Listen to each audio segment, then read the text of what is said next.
All for you, I'm down and diligent. Just know I'm down and diligent. I'm down and diligent. Ay, mama always working late. Daddy didn't work today. I got all these bills to pay, and I'm not even thinking straight. Probably twisting up a wood, trying to see what's up today. I've been engineering all my music, feeling all type of way.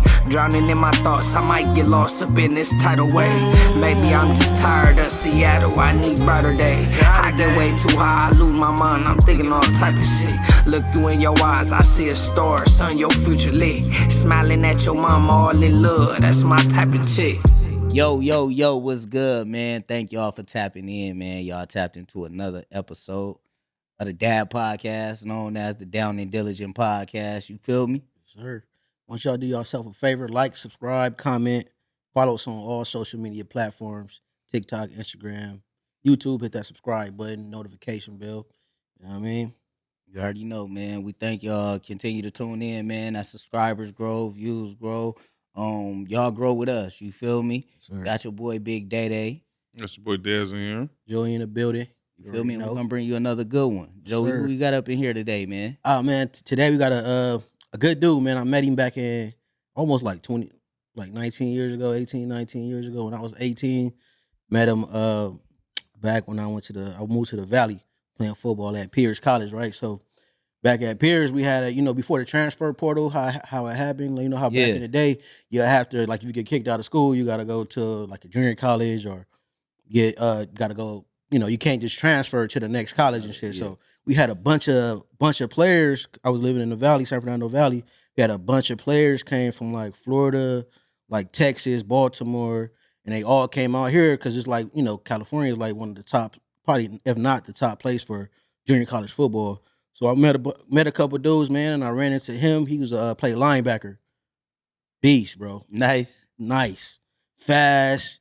But he everybody competing, but he kind of took it easy on me sometimes where he could probably like knock my helmet off or something. But you know what I mean? He was a really good dude. We became roommates, got to know him, bro. And it's a really good dude, man. More like a family, bro. My boy Nino Row. Shout out to Nino, man. Shout out with you, bro. Yes, sir. I'm glad to have you in my life, brother. Man, listen. Nice for coming through, Man, thank you, man. Listen, we here, man.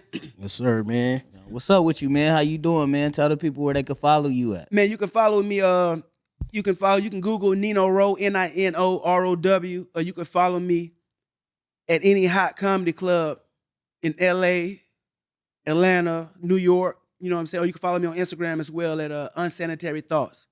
Yes, sir, man. Most definitely. Nino Row, how the name come up, bro? Where, you know what? The name Nino Row came from because part of my indictment happened because of some funds that was found in a tent off Skid Row, and I was also always familiar on Skid Row, like I was homeless. You know what I'm saying? At one point when I was on the run for 18 months, and the only place that was secure for me to be at, you know what I'm saying? It was not like it was a decision anyway. I ain't had no place to be at the time. So I was on Skid Row, and it was there that instead of hustling, I actually, instead of hustling on Skid Row, what we actually started doing was we created a foundation where we were feeding people, you know what I'm saying, 3, 4, 5 times. So we had the consistent meals, and we were feeding. And from there,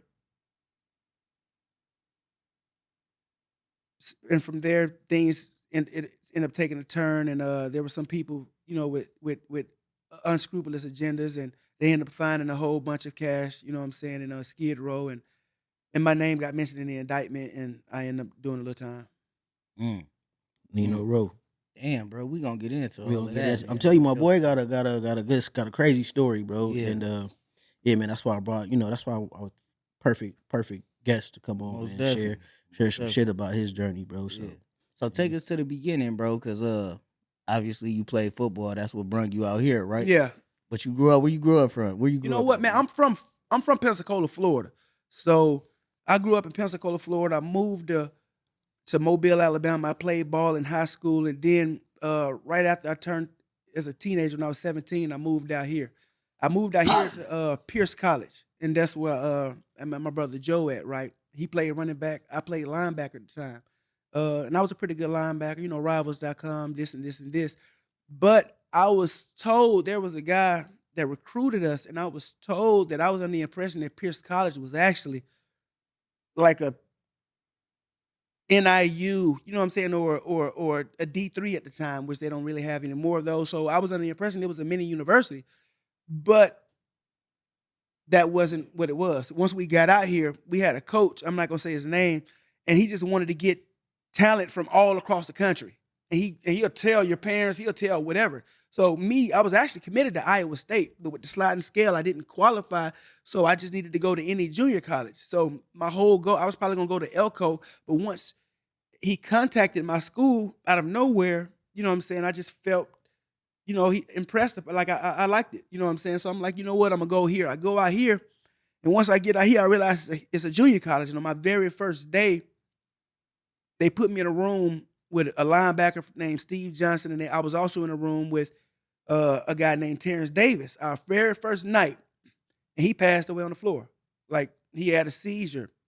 And the thing about it is, now, in hindsight, being 2020, I didn't even know what really a seizure was. So at the time when he woke up and he was seizuring and his mouth was closed, we didn't know what to do. So we called, you know what I'm saying, they told us to roll him on his side, but they didn't really give us, like, his bladder loosened right there. And that's why I said that to mention that there's also always a need, especially in today's climate with drugs and everything, to just always know CPR, and it's because of that, I would basically have to give credit to that. You know what I'm saying? Like, man,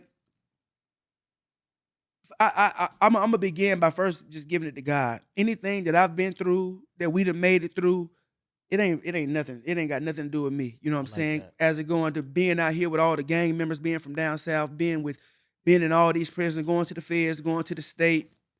You know what I'm saying? It ain't nothing but God and me just actually following along behind his wheel. Because every time I stood on something, whether I'm in LA County Jail or whether I'm in the feds at Atwater, USP Atlanta, it don't matter where I'm at, I'm always gonna stand on what's right.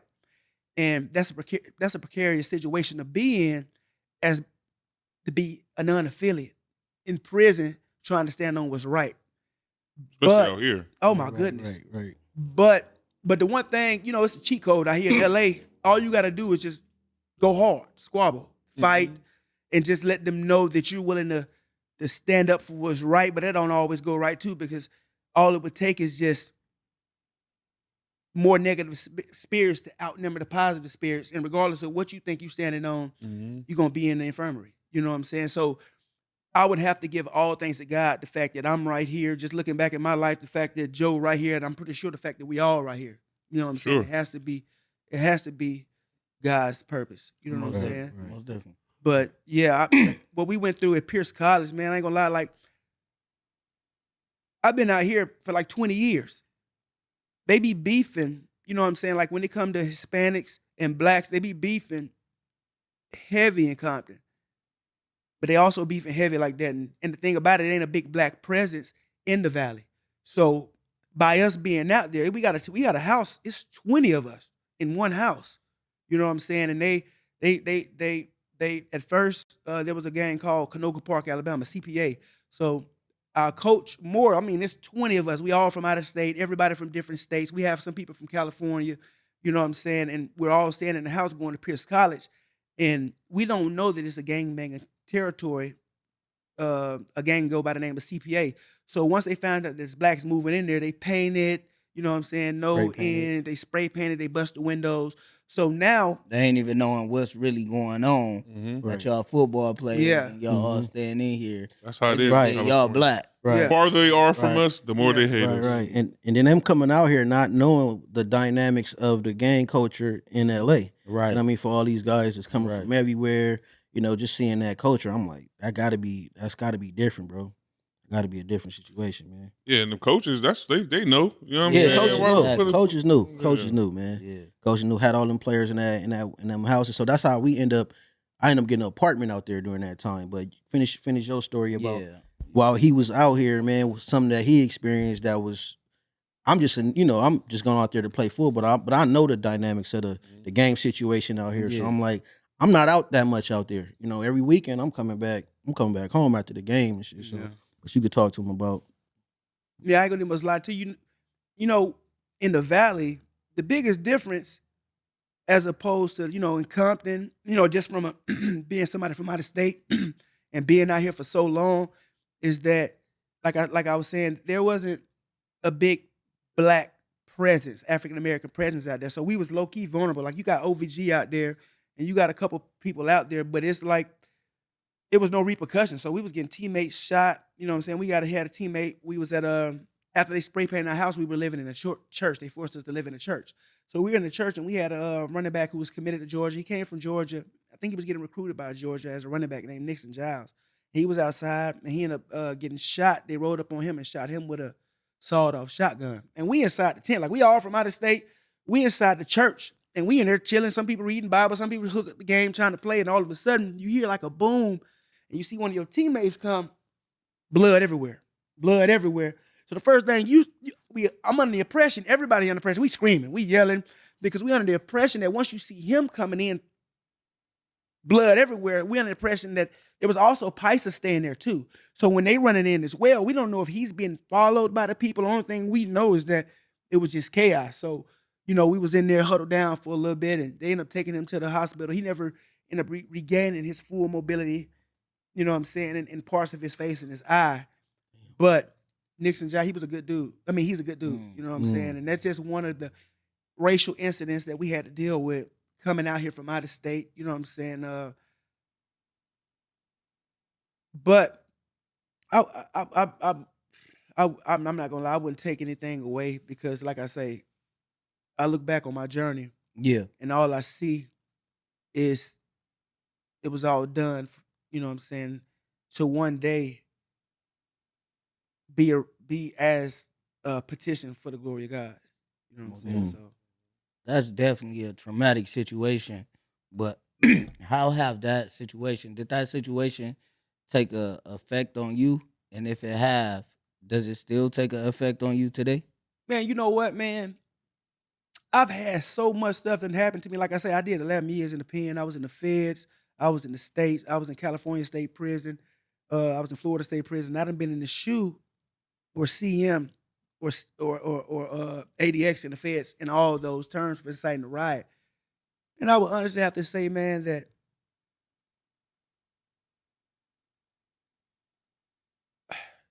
because when I look at my life, from hindsight, I can see the design. From hindsight, I can see how I'm exactly where I'm supposed to be. You know what I'm saying? From hindsight, I could see I put myself. It was a position of I was in a mental space where I felt as though that I wanted to test my calling, to see if I'm supposed to do this. So I was not just standing on business when I was in prison for what's right, just because.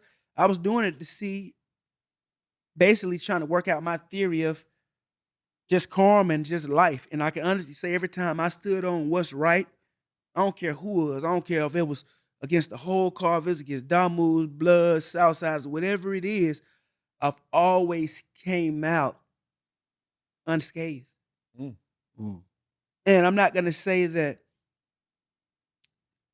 there may not have been some form of physical detriment, but I've always came out better. You know what I'm saying? I've always came out stronger, and it's never been anything to the point where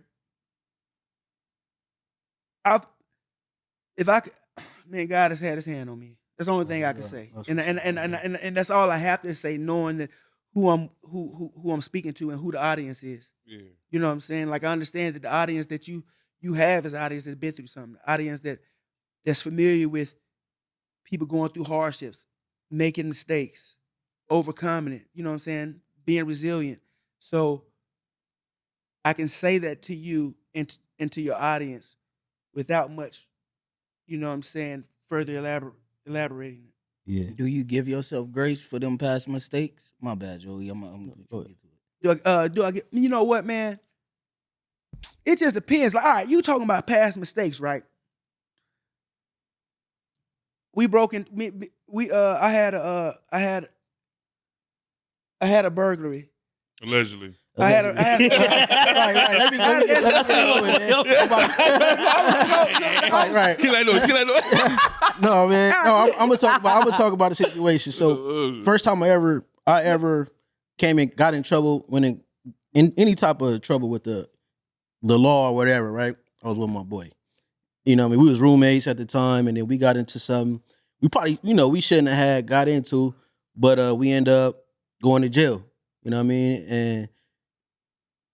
And from that situation, I'll tell you one quick story, bro. Because my first time ever going to jail and ever being in trouble and stuff like that. And it was the same day that it happened. We was in a little holding tank, and it was just me and him in there. We talking about the situation, and then the police, they send a Hispanic dude in there, and he came in there trying to like ask us about the situation that happened, which was like we was charged with like a residential burglary. Mm-hmm. So he asking us about the situation, but my boy like, man, like I'm green. I don't know that I don't need to be talking about my case to this dude, right? Yeah.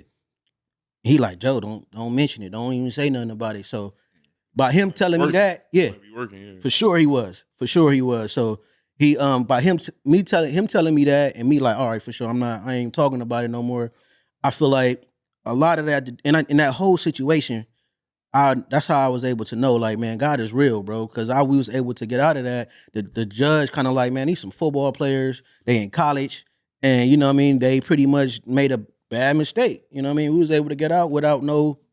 Yeah, that's funny as fuck. Yeah. Nigga had to tell Joe to be quiet. Yeah, bro. That's how you know Joe's so right. I was what's going on? Right, man. And I think back on that situation, and it was like, man, that was one thing I always regretted, just even getting into that. Yeah. But I feel like I wouldn't be where I'm at right now in my life without going through that and experiencing that as a 18-year-old kid. Yeah, so you know what I mean. But back to you. And I can tell, I remember like it was yesterday exactly how it went down, right? Because I just came off from practice, and I just got through getting out the shower, and I was reading my Bible. Because every day when I come home, I read my Bible. Back then, I didn't curse, and I was reading my Bible. So I was reading my Bible, giving prayer to the God, and I was just in the middle of my Hail Marys, and Joe busted in the room, was like, "Hey man, I got a lick." And Come on, wait, bro. This nigga tripping. Wait, Lord. Hold on real quick, Lord. I said, Joe, a lick, what is it? Yeah, man, listen, it's a lick. We gonna get some guns. I said, guns? He said, yeah, let's go. Come on, man. And I look back. No, I'm playing. No, but that was something that y'all had to go through. For sure. Yeah, for sure. But what was the experience like for you being a football player out here and you having to go through the system like that? That's something new to you. You know what, man? I ain't gonna lie to you, right? When I was 14, I was they say I stole a school bus, so I was locked up for a whole year.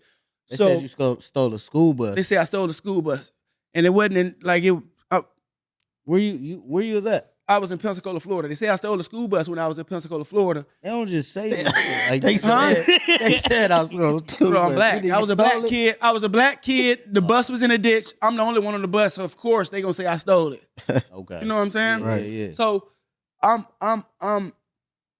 would have to say, bro, Joe kind of felt bad because he felt guilty, or probably over the years. He probably thinking that he initiated me into catching my first strike, you know what I'm saying, and catching my first flocking. But I'm gonna keep it honest with you.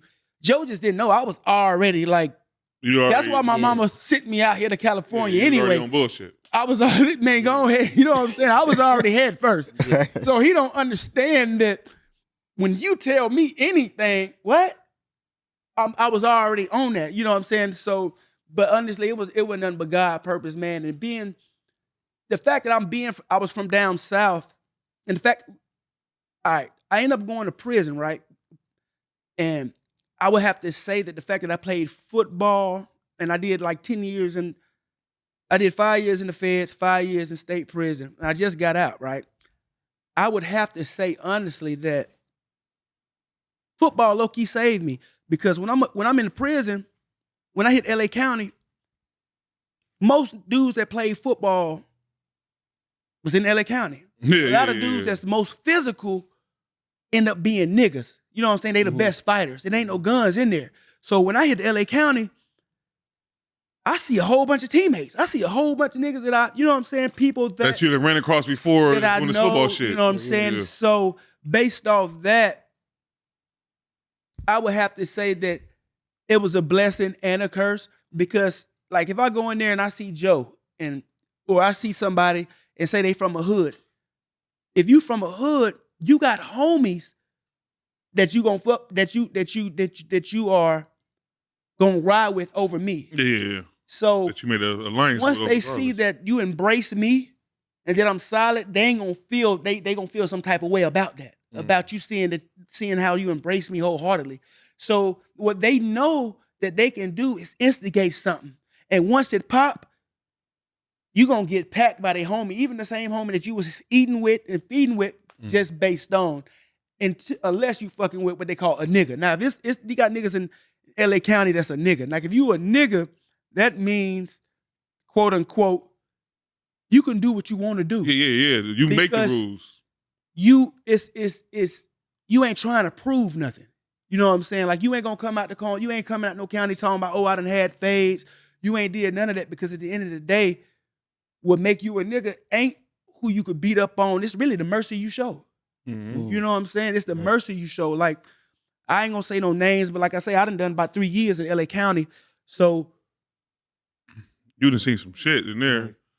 And I done seen, I would have to say I done seen a lot. You know what I'm saying? And I done seen a lot. And what was that experience like as a non-affiliate? You being from out of town in that situation, everybody in there, most people in there bang, right? yeah. What's that look like as a non-affiliate being in? Man, you know what, man? Being a non-affiliate in the LA County Jail. Now, I'm gonna have to say, in the LA County Jail, I was a non-affiliate, but I was in prison first. You know what I'm saying? Like, I done been to the pen. Even before I got to LA County, I was in the pen. You know what I'm saying? And LA County is one of those. How that happened though? Huh? How does that happen? Because before I went to LA County, I had already went to Florida State Prison. Oh, okay. And before I went to Florida, look, and then that was a joint indictment. So I went to Florida State Prison and I went to federal prison. So after I got out, that time was when I was out here and I was rapping and doing my stand-up comedy.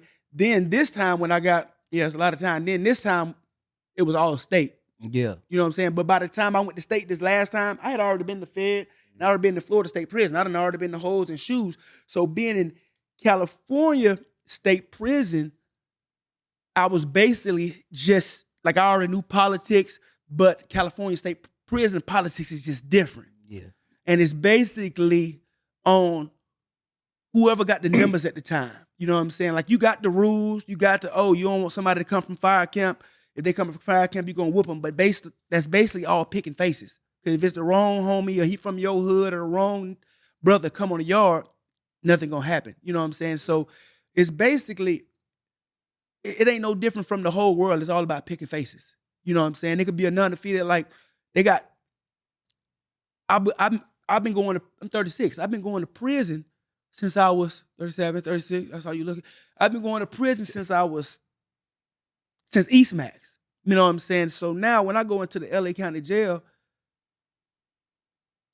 it's just totally different now. You know what I'm saying? It's just, I ain't gonna say it's turned down, it's this, but it's just totally different. Because when I go there, I know how it used to be, and it just feel out of place now. It don't feel authentic. You know what I'm saying? Because now they got so many people in yellows, and now you got gang members in yellows. You know what I'm saying? Mm-hmm. And there's people that's gonna say, describe what's the different colors, the blues, the yellows. You got yellows, brown, the browns. People that don't know, the browns are for medical. Browns are for medical. The blues are for GP. GP is the light greens are for homosexuals. Okay. And the yellows are for mental health. And what's happening now is that a lot of people just go on mental health so that they could duck the action. Like, you gotta, like, think about it. Like the trustees too. The trustees. What color the trustees? The trustees are green too. But they're GP. You know what I'm saying? So they like a lime green too. Right. But the other lime green, like, they're by themselves, and they all they like light blue. the light blue, powder blue. You know what I'm Mhm. saying? That's the homosexuals. You know what I'm saying? But I ain't gonna much lie to you, bro. It's the politics. I respect it. Next, I'm gonna say this one thing. I'm for sure. I'm gonna say this. Everywhere I went in prison, I had niggas that fuck with me. Like I was in the hub and the dub, right? So everywhere I went, I've always had the ability to been blessed to either get phones or make something happen. And anybody know in prison, if you a non-affiliate, but I'm with the hub and the dub, so you can say affiliated, non-affiliate, niggas get that shit took. Like you get those things taken from you. Mhm. Like you don't get to indulge in those things. So I can't sit here and say, oh, man, I did all this at every prison I went to because I don't think that's indicative of the nigga I am as more opposed to the niggas that was around me. Who You know what I'm supported saying? you? Because Who was in there with like I was in there when I was up and I had things that I had going on. It was niggas from company wise around me, but they could have got me in any second. You know what I'm saying? And then at the same time, when it's more than like you could be a nigga all you want to, but if it's 2 or 3 people and they get you, they're gonna move you to a different yard. You know what I'm saying? If it's more than one, like if it's a couple people touch you, they're gonna move you. And if anything that you got on the yard, they understand that that's gonna be left on the yard amongst them. Mm. You know what I'm saying? But the only thing that really was in my favor was the fact that I'm Southern. You know what I'm saying? I'm from the South. So I ain't never been on no, I've always been on some nigga shit. You know what I'm saying? Like I ain't never like, that's the one thing that it didn't juxtapose with me. I couldn't really get along with when like coming out here, a nigga, a black will see another black, and immediately they got a wall of division between them because, oh yeah, he from over there, he from over there. I'm from the South. So I came here as a teenager. So I'm on some shit. When I got here, I see everybody as football players, like teammates. You know what I'm saying? I see everybody, oh, that's my homie. Like I know everything that's going on. And our teammates is from everywhere. You know what I'm saying? He went to Compton High. He went to Centennial. He from here. He from here. He from here. He from here. And I will honestly have to say that, man, it's some solid dudes. Now, I ain't gonna lie. Just to keep it G, you got some clowns, but the niggas in the group, like say it's a car. We got 10 niggas. You might have 2 or 3 clowns in there. You know what I'm saying? 2 or 3 clowns, and then either they get money or somebody that might know them because that's the little homie, you know what I'm saying? Or just They daddy somebody, you they know daddy what I'm somebody, saying? so they have to. Yeah, But yeah. it's just unwritten rules Bro. and understandings, you know what I'm saying? Like in prison, you know what I'm saying? Just like I'm a non-affiliate. So I understand that, and everybody in the car understands that I'm bipartial. I mean, I'm impartial. You know what I'm saying? Like I'm not gonna choose, oh, cause you from this hood or you from this hood, you a nigga. I don't even know what I'm gonna do. You know what I'm saying? Every time that, because I done got packed, like I done got jumped, like I ain't gonna, when niggas say packed out, I take packed out as you getting stumped, you getting jumped, niggas balling up. Never happened. But I done got jumped before, and it happens because I've always been on some nigga shit. Like I go to the court tanks and we in here, and y'all two might be Damus and he might be a Crip, or y'all two might be Crips and he might be a Damu, and y'all, it ain't got nothing to do with me. Mhm. You know what I'm saying? But at the same time, if y'all gonna whoop him, y'all gonna whoop him. You know what I'm saying? But I can't go for it. You know what I'm saying? Like I can't go, I ain't letting no nigga, like, if y'all gonna run him, because I know the rules. If you're gonna run him, run him. You know what I'm saying? If you're gonna do what you're gonna do him. But I was in the pen thinking I was about to go to the NFL, so they took my NFL away from him. I was already an ugly black ass nigga, so I was already one excuse away from crashing. Yeah. So just like niggas in there ready to crash, like nigga, you know where I'm from? In my head, if a nigga try me, I'm like, nigga, you know I'm already ugly. Nigga, you know I'm already ready to crash. Like I'm already. You already got the checklist You know what I'm going. saying? Like The checklist. when you look at nigga, then I was in there 300 pounds. So when you look at a big black ugly ass, like when you look at him, what damage you already gonna do? It's like you see a brick wall frowning at you, like punching him ain't gonna do much, right? You know what I'm saying? But I'm gonna just keep it G with you, bro. God kept me around some of the most solid brothers. Cause I done came across brothers like I was a trustee. Well, actually, when I was the whole 2018 and 19, I was actually I was in there for I was in the county jail, and I was in there for probably about Joe came and saw me. I was in there probably for about 14 months, and And the entire time I was in there, I was actually in 4400, and they had some trustees at 4400, but the niggas on 47 and 4800 wasn't allowing them to feed, like throwing shit on them, throwing piss on them. So they wanted to get somebody that they wasn't gonna do it on. But they didn't know that I was a nigga that they wasn't gonna do it on. So you just saw me and I volunteered. And they was under the impression, because I was in 4400, that was like the hub and the dub during it. So they was under the impression that I gangbang. You know what I'm saying? Because I'm fucking with everybody. So they ended up making me be the trustee. I ain't gonna lie to you. I've been to prison. I've been to feds. I've been all over across this country. What? In 2018, 2019, LA County Jail, it was the most gangster I'd have never seen it.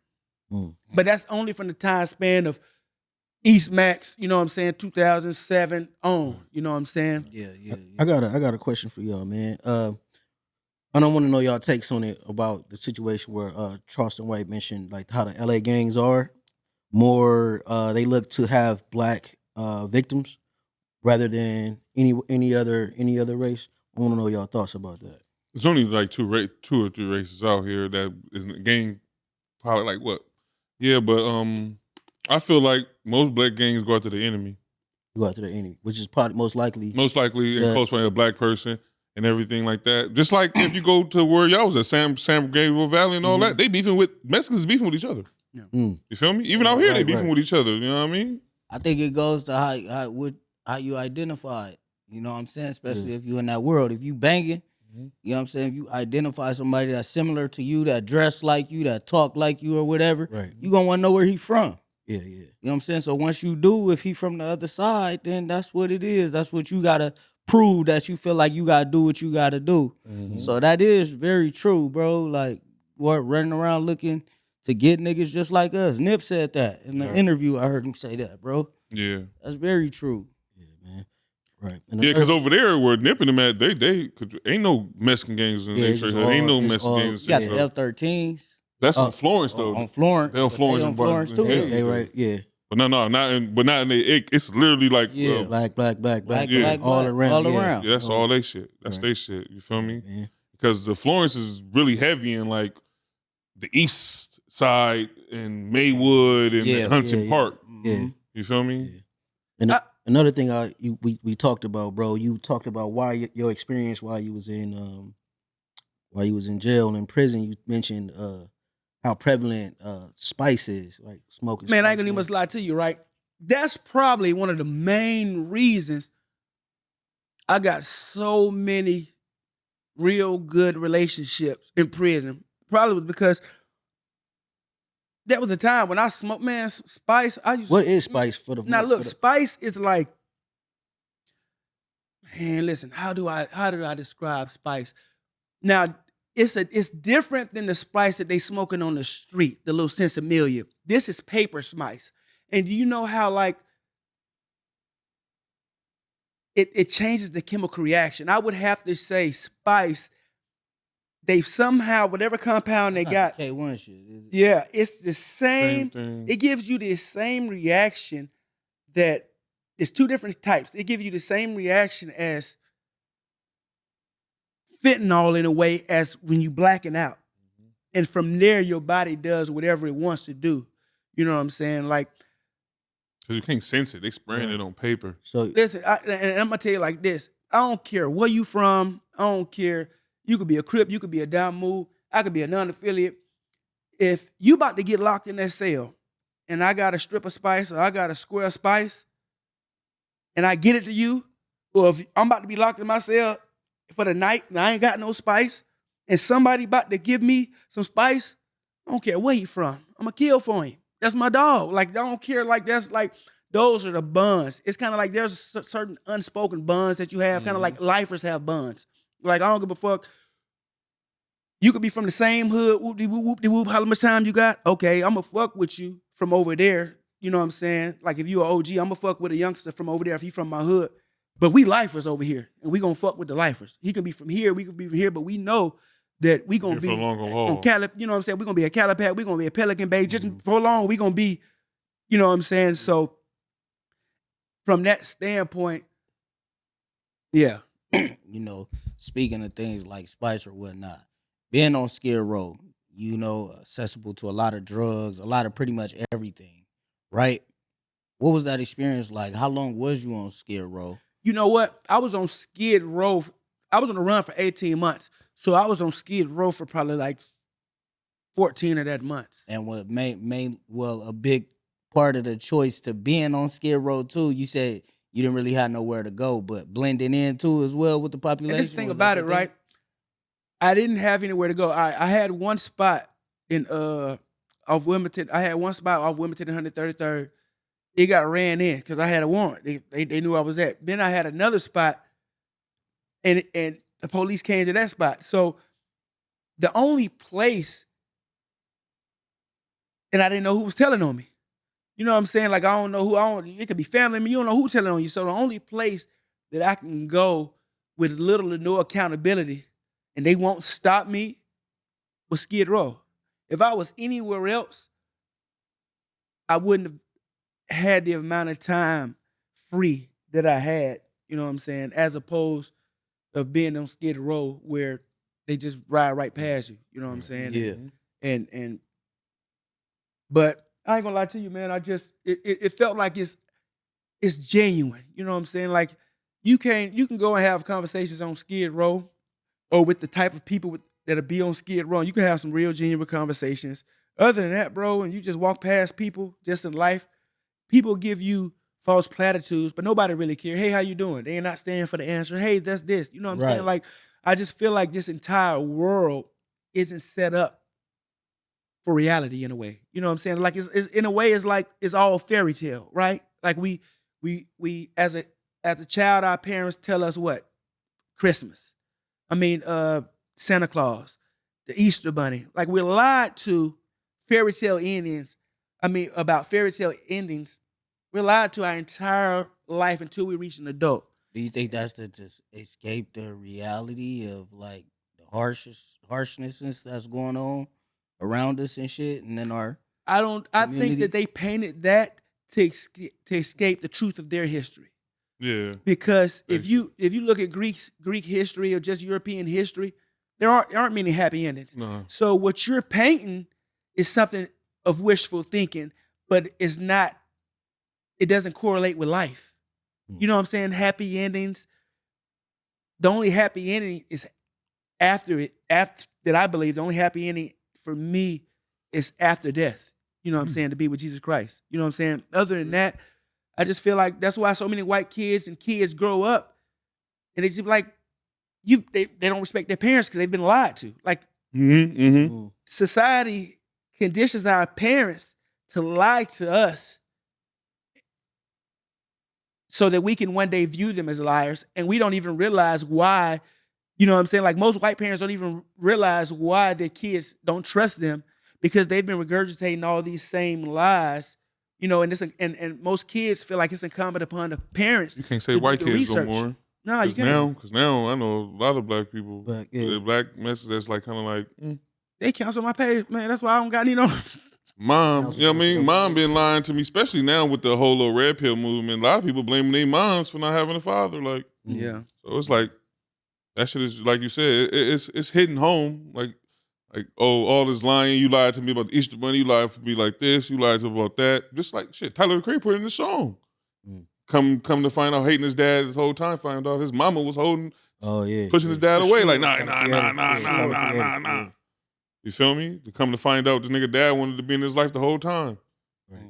You feel me? Like, that's why it's kind of hard. You know what I mean? I feel the same way. I don't really like lying to no kids because I feel the same way. I catch you lying to me, I'm going to have resentment. Yeah. You feel me? I'm going to have a whole lot of, like, you supposed to be my hero. You supposed to be the guy. And you just fucking lie? Like, what's wrong with you? And a lot of people, a lot of kids, we don't pick up on exactly when we just look back and sometimes and be like, you know what, my mama or my daddy or such and such, they didn't know everything. You know what I'm saying? And we don't know exactly why we get this feeling. Like we don't, even though we're being lied to, as we realize that those were mistruths, I guess intended. But that's what they were told too, though. Yeah, you know what I'm saying? But Follow through. regurgitating what they learned. I'm not gonna make an excuse for it because at the end of the day, I'm not gonna regurgitate what I was learned to my kids. Like we ain't doing none of that. You know what I'm saying? We're gonna talk about Jesus Christ. If we do something, it's not gonna be as a holiday. Like if I get you something on Christmas, I'll get you gifts just because. But it ain't. I don't know, bro. I'm just not one to celebrate pagan rituals alongside something that I'm supposed to value so much, which is God. Yeah. You know what I'm saying? Right. Like I'm supposed to be able to separate the truth. Like if But giving a gift, you are participating on that day. Right. yeah. Just know that. So what's like you just go. So all right. So if that's the case, I take it as because I don't really believe it in either. I take it as I'm just being with family. Yeah. Like you feel me? gotta- Like Thanksgiving, I niggas feel be you. saying that. Yeah. Like you know what I mean, all that's cool. I just like the aspect that you know what I mean. My people's around. Yeah. Ain't no. I don't really give Sure. a fuck about them. That Thanksgiving, them The real slaughtering meaning people. Like behind they it. did Yeah, some yeah. fucked up shit. But the meaning to what black art. You know what I mean? I can't pertain to no white person. You know what I mean? Yeah. I'm talking about for us. It's just to get our peoples together. yeah. It's like a gathering. You feel me? Right. But I'm not. I'm like you with that. I'm cool on the celebrating the polygamy of it because it's not his birthday. Yeah. Yeah. If you like you say you read the Bible, it's not his birthday. Yeah. You know, like the nigga was born like in the spring or something. No disrespect, like the spring or like June. And the only reason I give my kids something just cause. Yeah. I not really, but if I'm doing it on the same day, but I don't want the fact that they'll be without while other kids are celebrating. Exactly. and doing That's all how I that. feel too. I don't want you, what's that? The self-esteem. You feel me? Yeah. Because you still got to deal with that. How stern you want to be on your journey, and you got kids. You still got to account for how they got to go and deal with shit outside of your realm. Right. Because you know these kids is fucked up.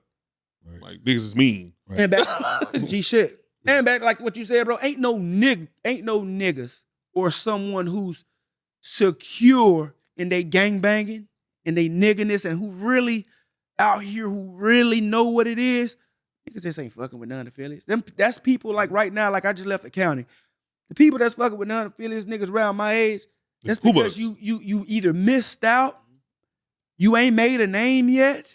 You know what I'm saying? Because niggas in my age group, It's already. if you yeah, 35, you done 36, did that bro, already. if you in the county jail in my age group, you coming back from the pen trying to get your time back. Yeah. Or you out because of a parole violation. That's it. Like you ain't coming in, or you only in there for a body. Right. You ain't doing nothing else. You ain't in there for no, unless you a junkie Yeah. stealing. But other than that, nobody's in there. You know what I'm saying? And all the niggas in my generation, the people of our age, they niggas. That's true. And I was locked up with all these dudes, you know what I'm saying, like going in now. So now I just got us in the wreck. I was just, man, listen, man, I just came from the pen and they had me in San Bernardino and it was a whole bunch of people from LA. Like it was like an LA dorm, right? It's more niggas from San Bernardino, but it was LA dorm because you just had niggas in there. Like it was some niggas from LA. You know what I'm saying? Like, you know what I'm saying? It was nigga G-Active, Smash, whole bunch of niggas in there from LA. So them niggas left. They leaving, right? And they leave the dorm, so they leave me the dorm, right? And I'm a non-affiliate, right? So I'm in there. The niggas from San Bernardino, hot, but we still got niggas from LA that's in here, but I just came from the pen. I just did all this time. We keep having meetings and we keep having this and niggas don't know politics. Nobody don't know politics. You know what I'm saying? Like that's when you know, oh, it's over with. I ain't even supposed to be here, bro. I ain't never coming back to jail again. Right. You know what I'm saying? When I'm in here, just because of my age and you got all these gang Right, members here. right. So at this point, I'm not about to let y'all get me into a crash. Ain't no way I'm letting y'all get me to a crash. If we gonna get into a crash, I'm gonna crash out right now at my own up. discretion. Straight up. So, but at the same time, just like niggas knew, I don't got the temperament to be a rep. Because at the same time, that crash out. So I'm the rep now. Yeah, you got to deal with all kind of shit. Right, quick. Yeah. I'm the rep. You gotta be Right, right. diplomatic. Man, Right. I'm the rep now. It come to find out when I'm a rep. The nigga just knew. The nigga knew he could just say something to get me to. So I'm the rep. It's like 3 days go by. I just started being a rep. It's a white dude, a Wood. He the rep too. He go tell another dude something about me. He go tell him, man, he lucky he the rep because if he wasn't a rep, they made him a rep. He wasn't a rep. Yeah, I had somebody on him. He said something stupid, bro. It ain't nothing but 8 Woods in there.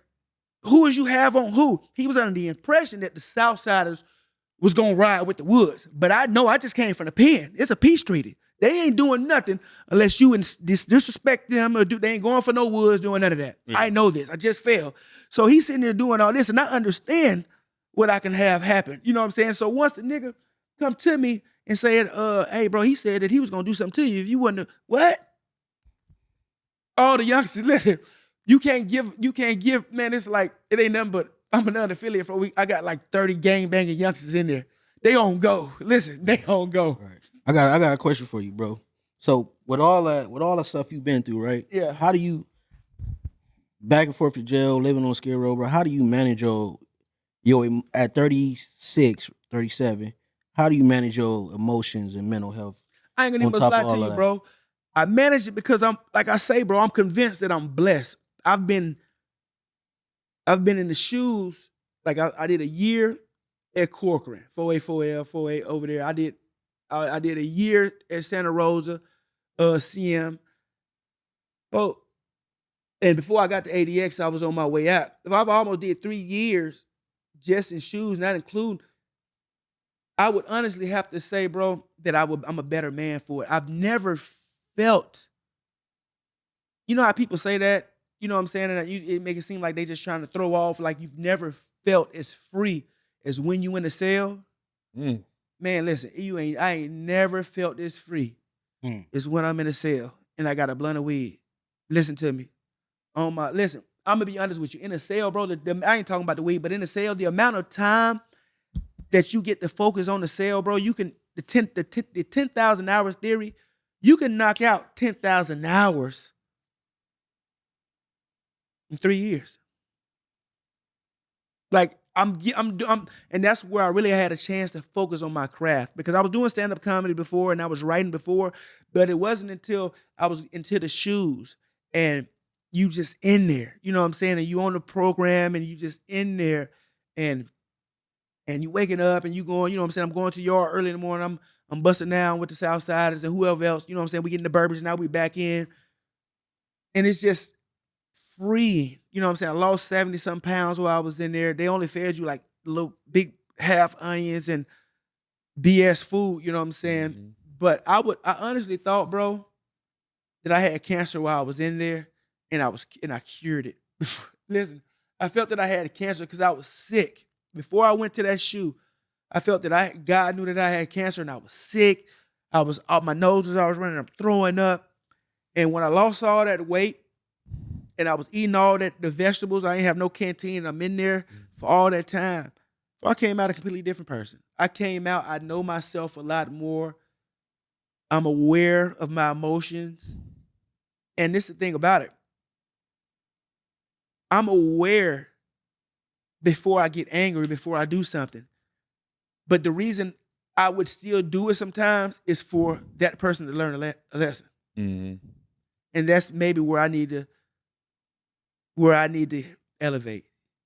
Because prison has taught me, like, I'm caught in a position where I understand in this world there are people that only respond to violence. Yes, sir. Only people that take disrespect for respect. And basically, for us or for the United States, this government to allow freedom of speech, you're basically saying you're allowing freedom of violence, because words, Hitler used words to stir death. You know what I'm saying? Like, freedom of speech is so violent, but I also understand that there are pedophiles, bro. I've been here with these people, and there are people that the only thing that's stopping them from breaking the law is the threat of physical violence. You know what I'm saying? And me, personally, if you kill someone, I don't look at all murder the same. But if you kill an innocent person, I really look at it as basically you a pedophile, right? Now, I ain't talking about if a nigga threaten you and you believe him. I honestly feel like, in a way, that's self-defense. Because if you don't take that threat seriously, Right. and that person isn't strong enough to defeat the demons, and he allows those demons to control his body and take you off this earth, you have to have a great offense along with a good defense. Yes, you know sir. what I'm saying? And I believe that as well. Man, I feel as though when it comes to I don't know, bro. I feel as though when it comes to the gang banging, just on some real shit, bro. I've been out here a long time, and I feel like people are selling it for cheap. Mm-hmm. Because I understand, like I've been in prison everywhere. I understand the brand that gangbanging is outside of LA. I've been to different prisons and everybody who they ain't even from out here. You know what I'm saying? Like, but they would think that I ain't been out here because I'm sound just as country as them. You know what I'm saying? So when I'm back out of state or when I'm in the feds or somewhere, whoop-de-whoop, these dudes running the prison, this nigga saying he from Hoover, this nigga saying he from whoop-de-whoop, this nigga, and he running the city. And when you come down there and you from a certain, claiming from us, they gonna give you the whole here. They gonna give you the whole, you know what I'm saying? Because this is a brand, but what people are allowing is these rappers that come out here, bro, and they'll come out here and shoot a whole video in the whole hood. And the only thing that happened is the person, the OG that brought him, probably got to tax him on some weed. Or probably got, some clout or something like that. But you don't come into the hood unless somebody get a feature. Somebody gotta get a feature from somebody gotta leave this hood better than what, you know what I'm saying? Better than when before you came, because Not here. the overall perspective, y'all selling the brand for cheap. That's kind of like not No Jumper, but that's kind of like No, like John Jumper. No, keep it above. what's a bigger brand? I'm way bigger, Jumper. like Shay Shay. That's like Club Shay Shay. Then you do posts for $40. Yeah. Their brand is just too big. You know what I'm saying? And it doesn't represent. It won't justify. That's because the person out here don't think it's that big. You feel me? Most people out here, I know rappers that hang out with celebrities, but them niggas ain't doing nothing but upscale security guards. Like I got Niggas don't get on the song, don't do nothing. Niggas just get called because they won't get jacked, and them niggas accept it. So if that's what I'm feeding you, and you let me feed you that, I'm gonna feed you. Niggas know Playboy Cardi and all that, but niggas know these niggas. Right. Shit, they can't even get the big homie from the hood that's popping, that's to get on the song. You feel me? Look out. and that's the thing about it. But you go see him, you can't. But if they got love for him and all that, you can't even say nothing bad about him because of he comes and he's seen, but they don't do nothing. What happened was the brand has risen. The Crip brand, the Damu brand, it has risen, but people didn't know how to capitalize out of it and monetize it outside of gangbanging or a no jumper platform. Because And it I'm wasn't just saying, supposed to. Bro, Right, it's like a you don't underworld. get to come out here to no Park Village, no Jordan Downs, no none of that, no projects, none of that, folks, no hoods, period, without somebody getting a feature. That's just the least, right? Yeah, for sure. for sure. But that ain't really Unless you happening. really like tied in for real, like family or something like that, some shit. Because But what yeah, they really doing with locked the in, gang hell banging is no. taking it down south and doing it for fashion. My bad. Yeah, Mm-hmm. and that's what it's becoming out here too, though. Shit, it's been like, but- for me, it's been a fashion thing since after the 90s. It's a fact. I ain't gonna even lie to you. And the thing about it is, 2000s was crazy. It was though. crazy. 2000 2000 to Early 2009 was 2000s crazy. was crazy. It was crazy. It was Yeah. crazy. But it was, Solid homies that yeah, it was some ringers. But after that, it was just, it's a fashion show. it's sweet, right. bro. Niggas don't even come outside, bro. Like that. You feel me? Just Nah, how you hell nah. just how you said it, bro. I'm a non-affiliate too. And like how you said, man, the niggas that's niggas trophies, they love me. Yeah, You feel me? Yeah. They love me. yeah. But the poo butt niggas, like, you feel me? I don't even pay That's attention. because they can't be around yeah. them niggas. Yeah, because you know what I mean? A lot of niggas, bro, wouldn't even be around if a Can't lot go. of dudes was here still to this Right. day. You feel me? And Like a a lot. lot of niggas know a lot of dudes from social media and all Mhm. this. Dudes ain't really been to each other's house or kicked it or knew nobody like that for real. So that's what waters it down too. Mhm. People, like you said, people from the valley You got come in. people like that in Mhm. control though. You got people like that in control. Like what? Okay. And do you know, man, blacks are 3% in California? Yes, sir. I didn't even realize that because it shows How popular we are, how much we grasp on this bitch. our we have an open representation. I was just under the influence just based off the media appeal and what's being pushed at us. I thought blacks were like 30% out here. Hell no. We ain't never been over 10. I think 13. Man. You know, I don't think we've never been that high. Yeah. It's just our impact, our influence. Our influence carries. Now, the biggest difference from like, all right, you got state prison politics and you got federal politics. And the thing is,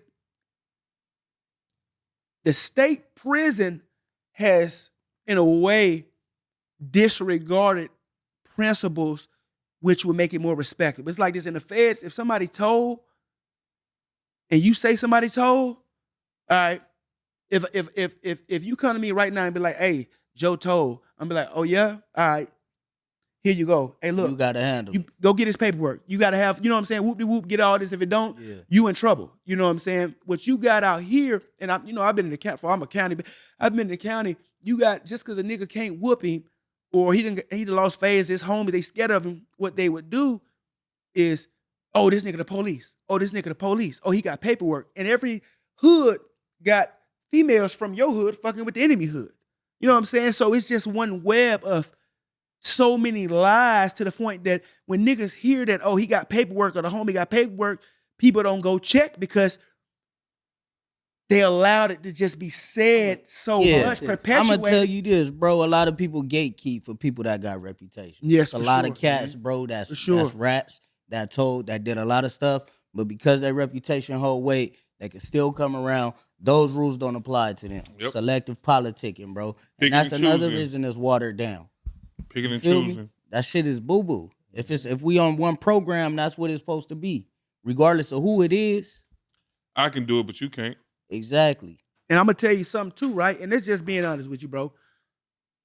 In the feds, they got something called a 5K1. A 5K1 is when you cooperate before sentencing. Then they got a Rule 35. A Rule 35 is when you cooperate after sentencing, right?